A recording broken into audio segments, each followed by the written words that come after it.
you have had access to a copy of the flagship. If not, I will encourage you to go to imf.org. There you're going to find the document, but also you're going to find Pierre-Olivier's blog, the underlying data for the charts, videos, and other assets that I think are going to be very, very helpful for your reporting. And what's best that to discuss all the details of the world economic outlook that to be joined here today by Pierre-Olivier Gourinchas. He's the economic counselor, the chief economist, and the director of the research department. Next to him are Petya Koeva-Brooks. She's the deputy director of the research department. And also with us, Jean-Marc Natal, he's division chief at the research department. We're going to start with some opening remarks from Pierre-Olivier, and then we will proceed to take your questions. I want to remind everyone that this press conference is on the record and that we will also be taking questions online. Without further ado, Pierre-Olivier, the floor is yours. Thank you, Jose, and good morning, everyone. Now, let me start with the good news. The battle against inflation is almost won. After peaking at 9.4% year-on-year in the third quarter of 2022, we now project headline inflation will fall to 3.5% by the end of next year. In most countries, inflation is now hovering close to central bank targets. Now, inflation came down while the global economy remained resilient. Growth is projected to hold steady at 3.2% in 2024 and 2025. The United States is expected to cool down, while other advanced economies will rebound. Performance in emerging Asia remains robust, despite a slight downward revision for China to 4.8% in 2024. Low-income countries have seen their growth revised downwards, some of it because of conflicts and climate shocks. Now, the decline in inflation without a global recession is a major achievement. Much of that disinflation can be attributed to the unwinding of the unique combination of supply and demand shocks that caused the inflation in the first place, together with improvements in labor supply due to immigration in many advanced countries. But monetary policy played a decisive role, keeping inflation expectations anchored. Now, despite the good news on inflation, risks are now tilted to the downside. These downside risks include an escalation in regional conflicts, especially in the Middle East, which could pose serious risks for commodity markets. Policy shifts toward undesirable trade and industrial policies could also significantly lower output. A sharp reduction in migration into advanced economies, which can unwind some of the supply gains that helped ease inflation in recent quarters. This could trigger an abrupt tightening of global financial conditions that would further depress output. And together, these represent about 1.6% of global output in 2026. Now, to mitigate these downside risks and to strengthen growth, policymakers now need to shift gears and implement a policy triple pivot. The first pivot on monetary policy is already underway. The decline in inflation paved the way for monetary easing across major central banks. This will support activity at a time when labor markets are showing signs of cooling with rising unemployment rates. So far, however, this rise has been gradual and does not point to an imminent slowdown. Lower interest rates in major economies will also ease the pressure on emerging market economies. However, vigilance remains key. Inflation in services remains too elevated, almost double pre-pandemic levels, and a few emerging market economies are seeing rising price pressures, calling for higher policy rates. Furthermore, we've now entered a world dominated by supply shocks from climate, health, and geopolitical tensions, and this makes the job of central banks harder. The second pivot is on fiscal policy. It is urgent to stabilize debt dynamics and rebuild much-needed fiscal buffers.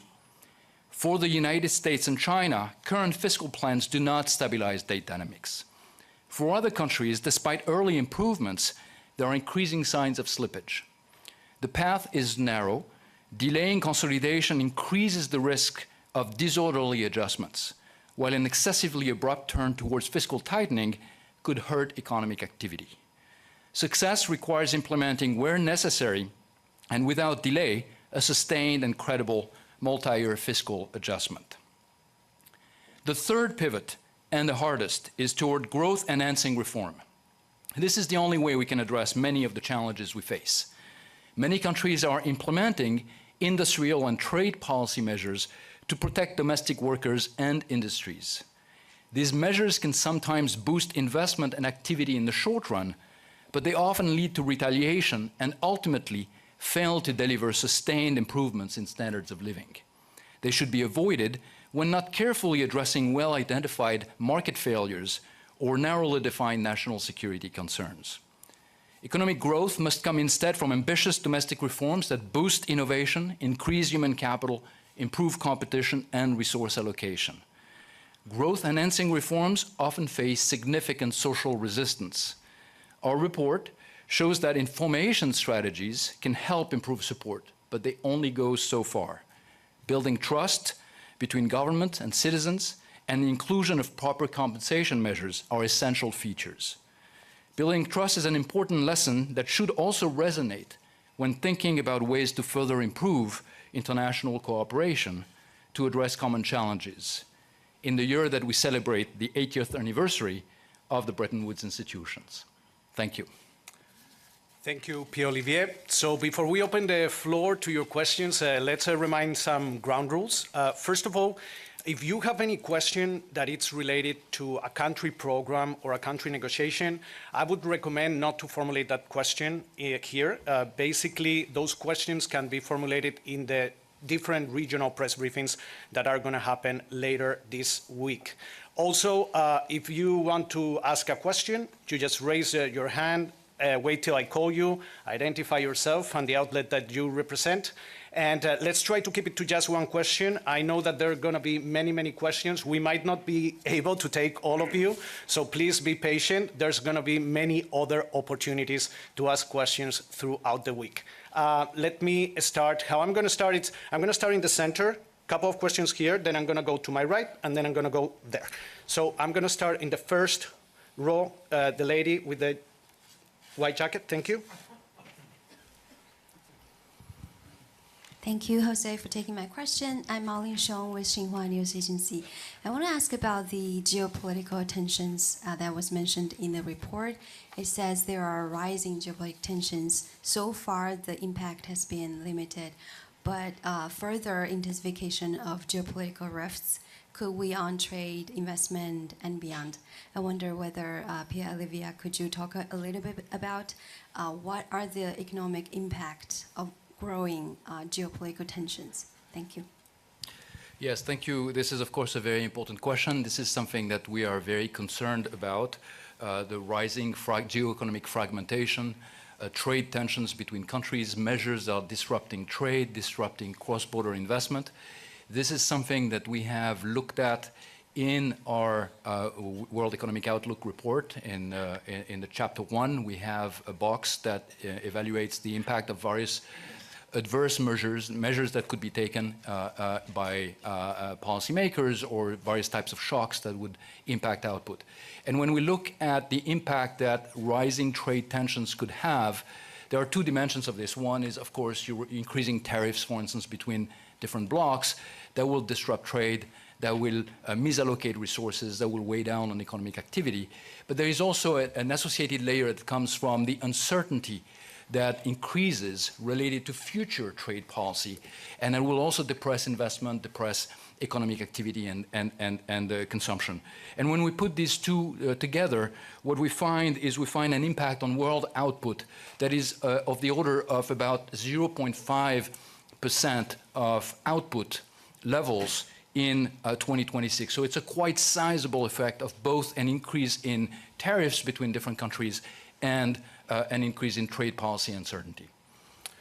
Okay, I'm going to continue here in the center. We're going to go to the gentleman on the third row. Yeah, there, third row, there, third row. Thank you. Hi, Pierre-Olivier. Thanks very much for taking my question.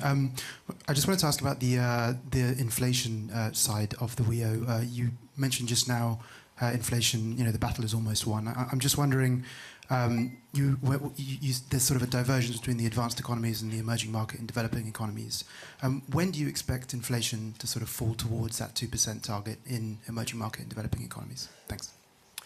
Yes, so inflation, the progress on inflation has been more pronounced for advanced economies, and now we expect advanced economies to be back to their target sometime in 2025 for most of them. For emerging market and developing economies, there is more variation, and we see an increase in the dispersion of inflation. So some countries have made a lot of progress. You look, for instance, at emerging Asia, and they are at inflation levels that are very similar to advanced economies for a number of them. You look at other regions in the Middle East, for instance, or Sub-Saharan Africa, and you have countries that still have double-digit inflation rates and will maybe take more time to converge back. So we see an increased divergence that reflects some of the shocks that are specific to some of these regions. Of course, conflict or climate-related shocks can have an impact on inflation, and that's what we're seeing in those two regions I mentioned. Okay, now I'm going to move to my right. First row here, the lady with the red suit. Hello, this is Noor from Shark Business with Bloomberg from Dubai. Pierre, you mentioned that the geopolitical tensions could account to 0.5% of output if things kind of get out of hand. To what extent is this a very optimistic number here? Because we're talking about tensions not only in the Middle East, you have things going on in the Taiwan Strait, we have the Russian-Ukraine war still ongoing, and there is a very big risk that shipping lines, straits might get disrupted, and this would affect very substantially the price of oil and other commodities. To what extent this would affect output, again, global output and inflation levels? Would inflation be a big risk again if major commodities prices increase substantially? Yes, so you're absolutely right. The scenario I was referring to earlier is a scenario where we have increased trade disruptions, tariffs, and trade policy uncertainty. But one can think also about geopolitical tensions impacting commodity market or shipping. Now, this is not something that we looked at in this report. That's something that we had looked at in our April report. And in April, when we looked at the potential for escalation in conflicts in the Middle East, the impact it could have on oil prices or on shipping costs, we found that this would very much be in the nature of an adverse supply shock. It would negatively impact output, and it would increase inflation pressures. Now, the numbers we had when we did that exercise back in April, but they're still very relevant for the environment we're in now, and that was one of the layers I showed today, is that it would reduce output by another about 0.4% by 2026, and would increase inflation by something of the order of 0.7%, higher inflation in 2025. So this is something that is very much on top of the other tensions that I mentioned. This is why we are living in this world in which there are multiple layers of risk that could be compounding each other. Okay, I'm going to stay here, first row. Here, thank you. Thank you. My name is Simon Ateba with Today News Africa in Washington, D.C. I would like you to talk a little bit more about the situation in Africa. I know 2 years ago it was about COVID and then Ukraine. What do you see now, and what are some of the recommendations for Sub-Saharan Africa? Thank you.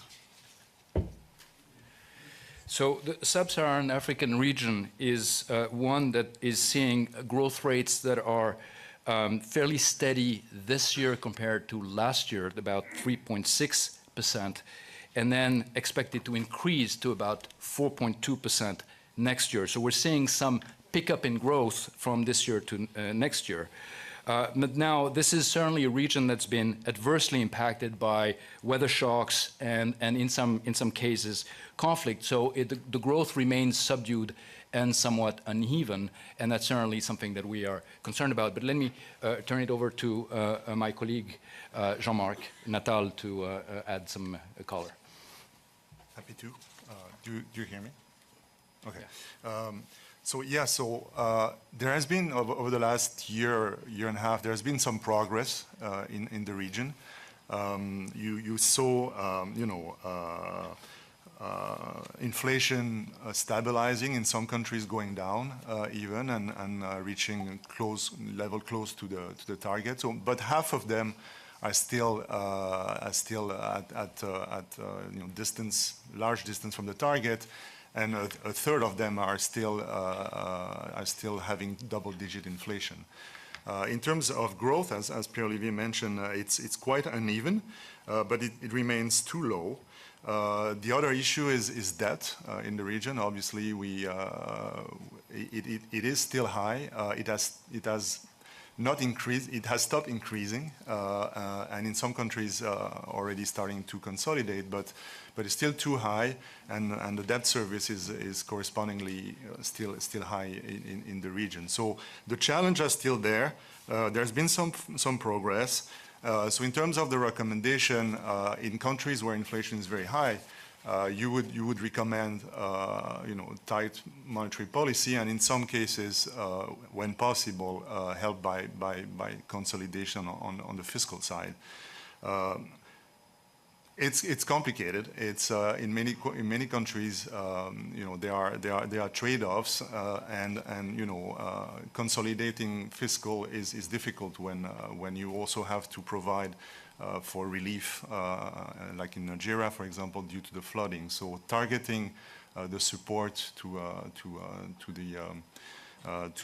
the poor and the vulnerable is part of the package when you consolidate. I'll stop here. Okay, I'm moving to my left. I'm going to go, gentleman in the first row.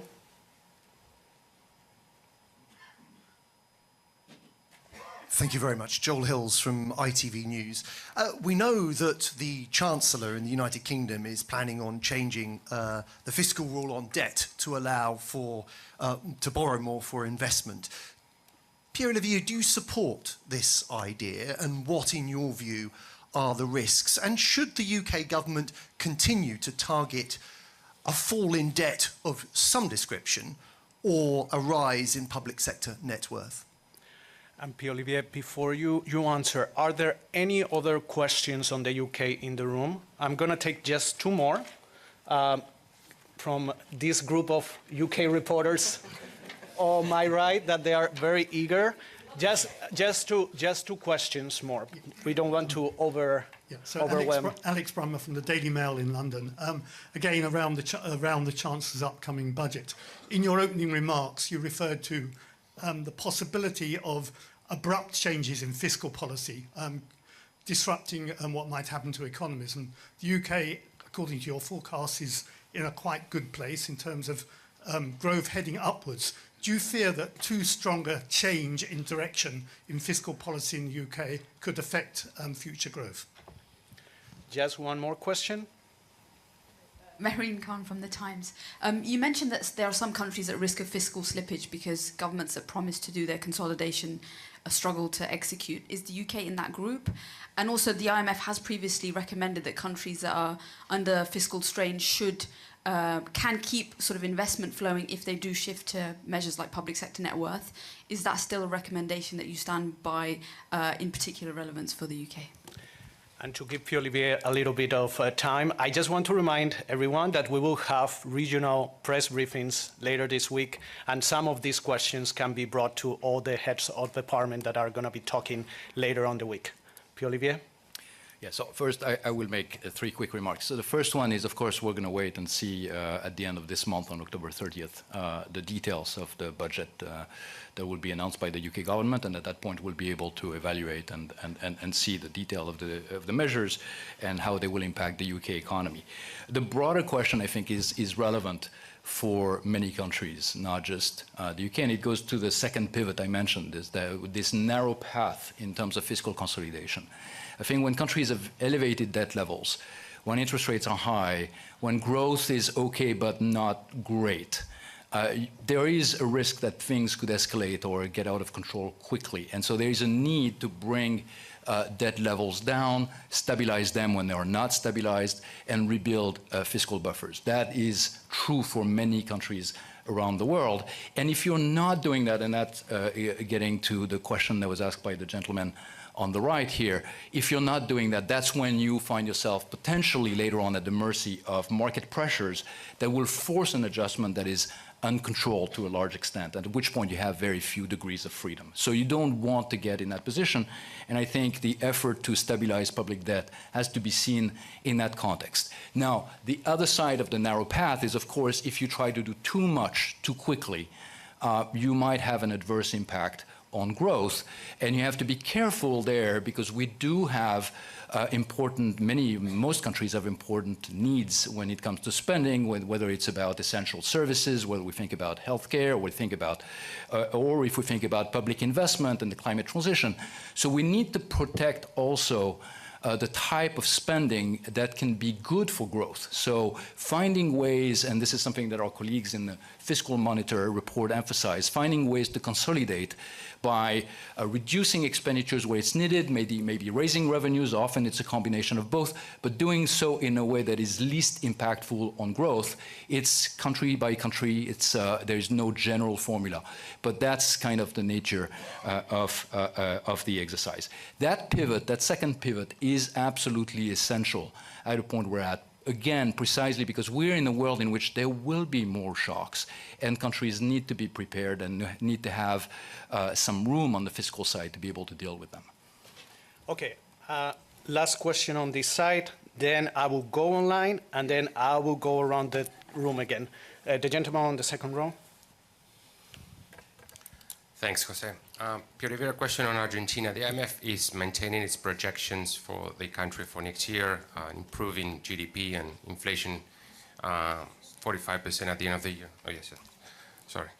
Rafael Matus from La Nación. A question on Argentina. So the IMF is maintaining its projections for next year, but I wanted to see if you could give us a little bit more detail on where do you see the economy going, and if it's accurate to say at this point that the worst of the crisis is in the past. Thanks.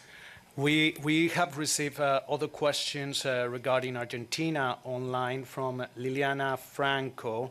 Basically, she wants to know what's behind our expectations for inflation for 2025. And I think that there are other Argentine reporters in the room. I see them in the back. Please, if somebody can get them the mic, and we can get all the questions on Argentina and then move on to other regions.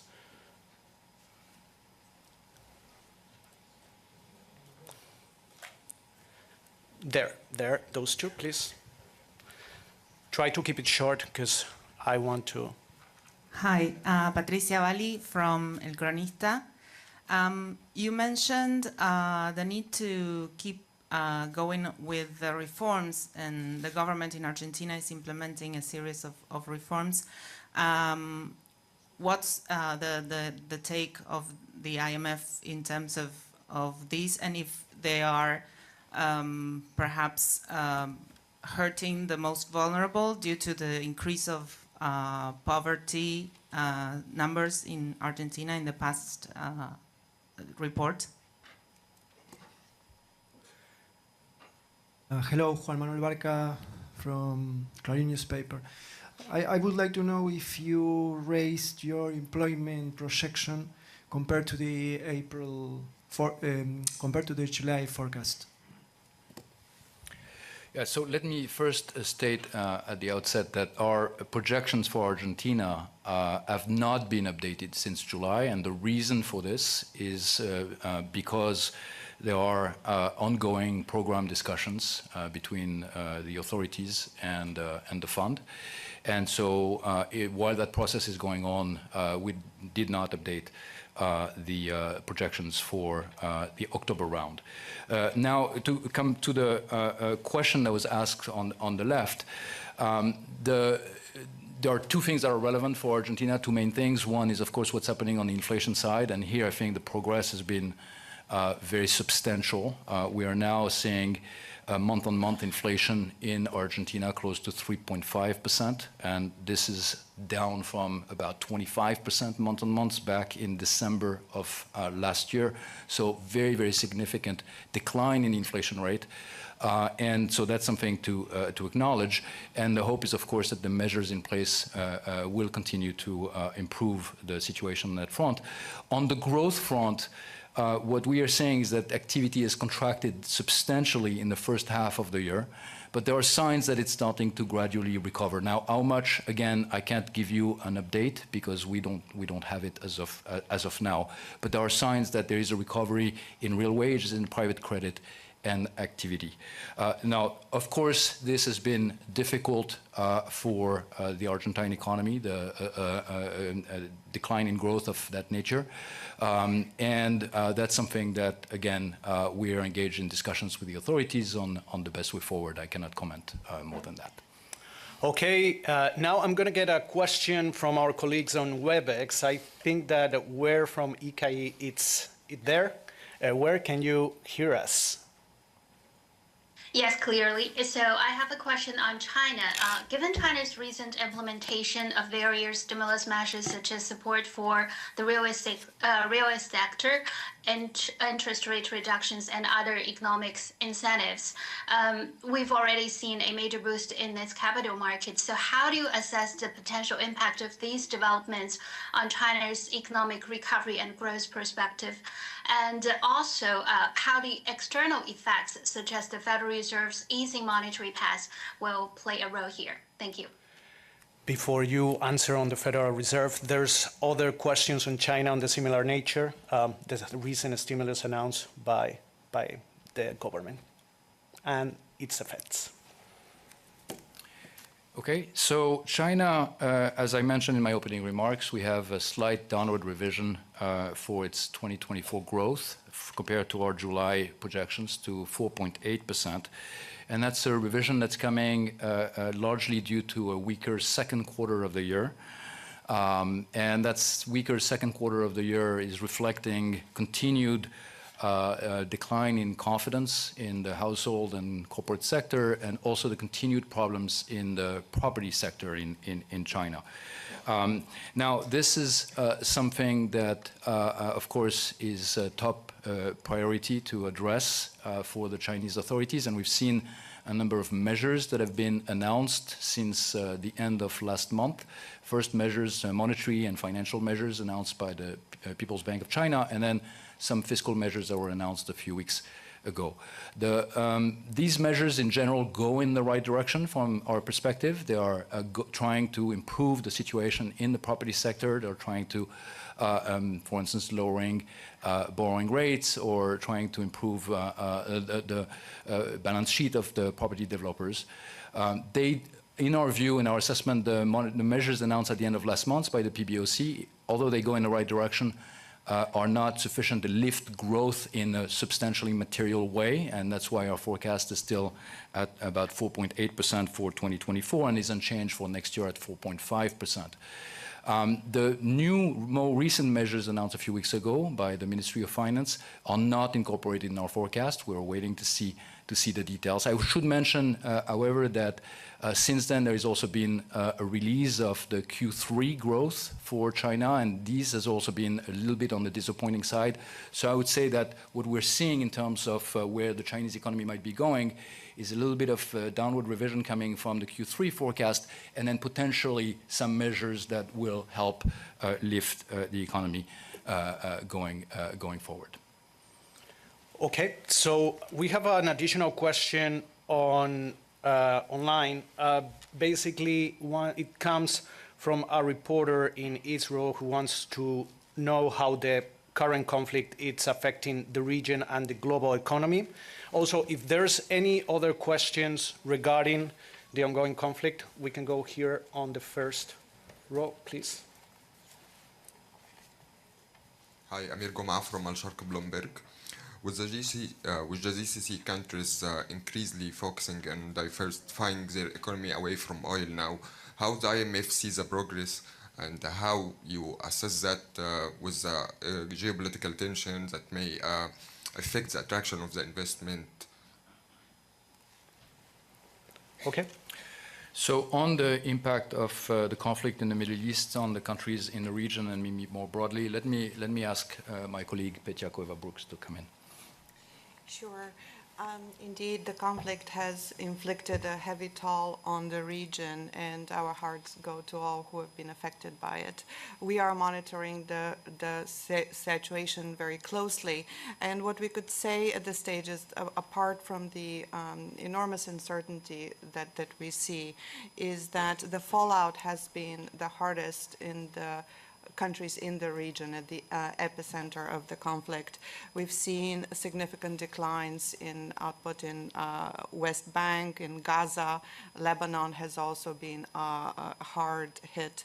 Now we've also seen impact in the on the economy in Israel, although there I think so far at least the impact has been smaller. Now beyond that, there has also been an impact on commodity prices, on oil prices. We've seen quite a lot of volatility though, as other factors have also come in, such as the concerns about global demand kind of have pushed prices in the opposite direction. Now, beyond that, when it comes to specific countries in the GCC region, when it comes to, for instance, Saudi Arabia, we've seen there actually the non-oil output has done very well, and we do have a small downward revision in the overall growth rate, but that is pretty much because of the voluntary oil cuts that have now been extended through November. Let me stop here. Thank you. Okay. We are coming here to the center of the room. I'm going to go way back. The gentleman in the blue shirt, that I think is the third row from the back. Yeah, there he has, there.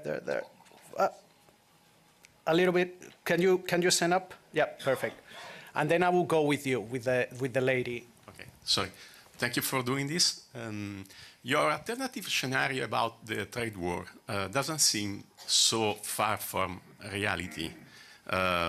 Indeed, especially if Trump wins the elections. So could you argument about that? Thank you. We have a couple of questions similar to that nature.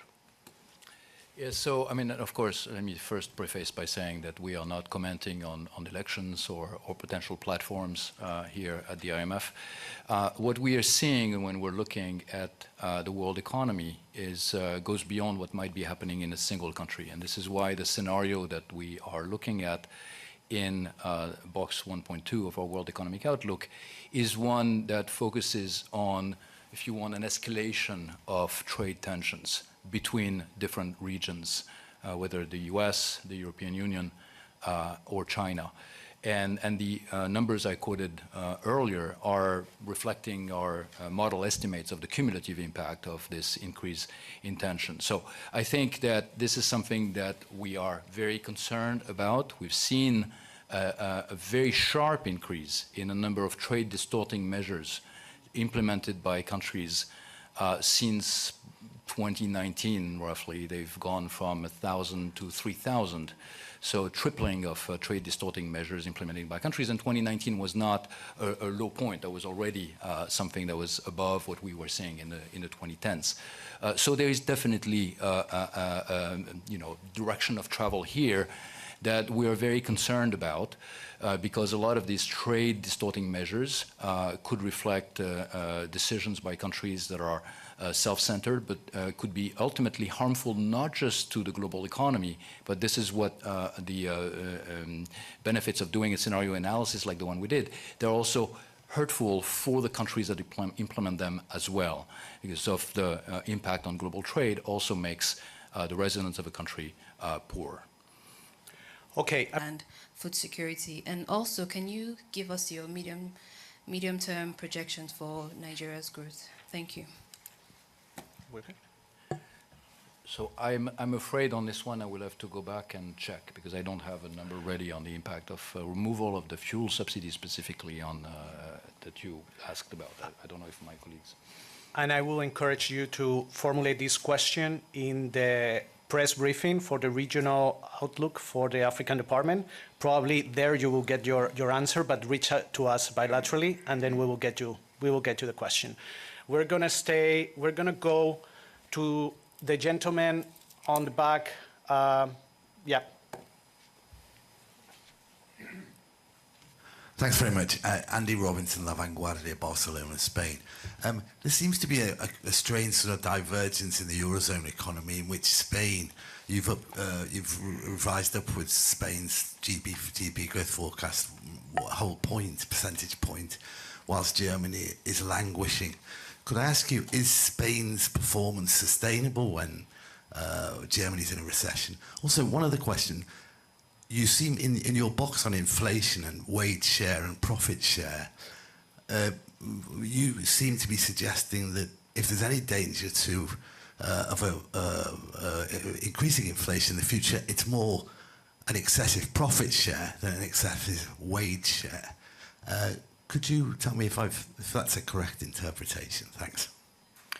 Yeah, so just a few words on the euro area in general, and then I will let my colleague Petya to come in on Spain. We do see some divergence across the different countries of the euro area. And one of the drivers is how reliant they are on manufacturing as one of the key sectors in domestic production. And what you're seeing is there is a general weakness in manufacturing, and that's hitting countries like Germany, while countries that are maybe a bit more reliant on services, including tourism, and Spain is one of them, are seeing a better performance.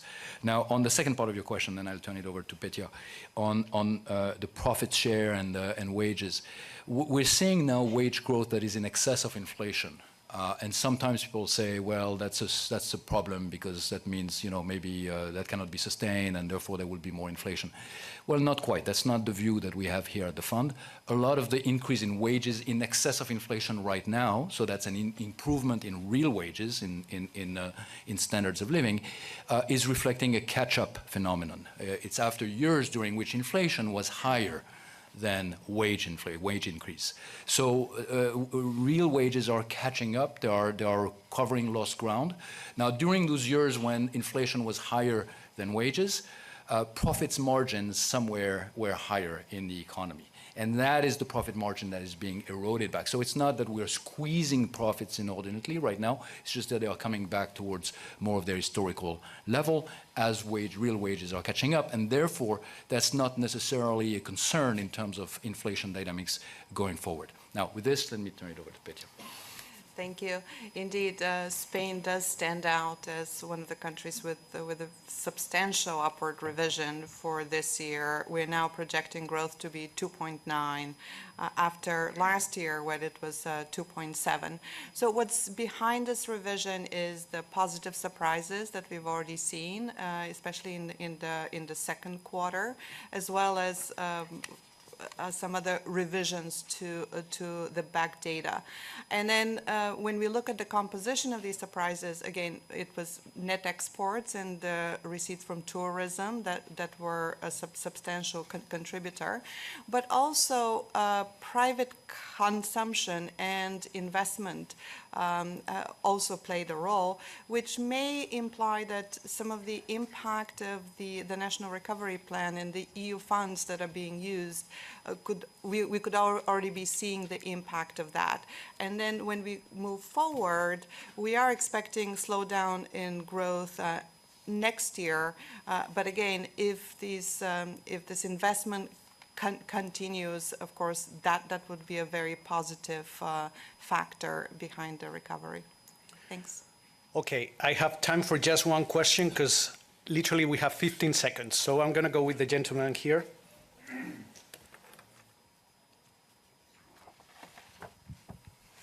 Thank you. Barry Wood, Hong Kong Radio. Mr. Gourinchas, in April you said likely we will see one rate cut in the United States. We've seen it. The data, as you just said, is very good. Would further rate cuts be counterproductive? Well, in our projections, of course, we need to make some assumptions about what central banks are going to be doing, and this round of projection is no exception. So in our projections just released today, we're assuming that there will be 2 more rate cuts by the Fed in 2024, and then 4 additional rate cuts in 2025, and that would bring the policy rate towards a terminal rate that's around 275.3. Now, why do we see the additional rate cuts? Well, in part, it's the progress on inflation. And then, as I mentioned earlier as an answer to an earlier question, the fact that we're seeing the labor markets cooling, and therefore the concern for the Fed is now to make sure that that last part of the disinflation process is not one that is going to hit activity. In chapter 2 of our report, we describe how that last mile could be somewhat more costly because as the supply constraints have eased and moved away, it becomes harder to bring down inflation at last mile without hurting economic activity. So it's important to also adjust the policy rate path in the direction of a little bit more easing as the economy is smooth landing. Okay, as in life, all good things have to come to an end.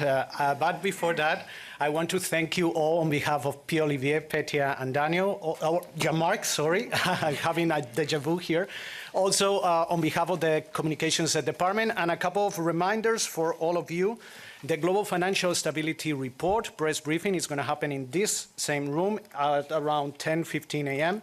Tomorrow morning, you have the press briefing for the Fiscal Monitor, and later on the week, you will have the Managing Director's press briefing and all the regional press briefings that we've been talking about. I want to encourage you to go to IMF.org, download the flagships, the World Economic Outlook, and if you have any questions, comments, feedback, everything to media@imf.org. So have a great day. Thank you.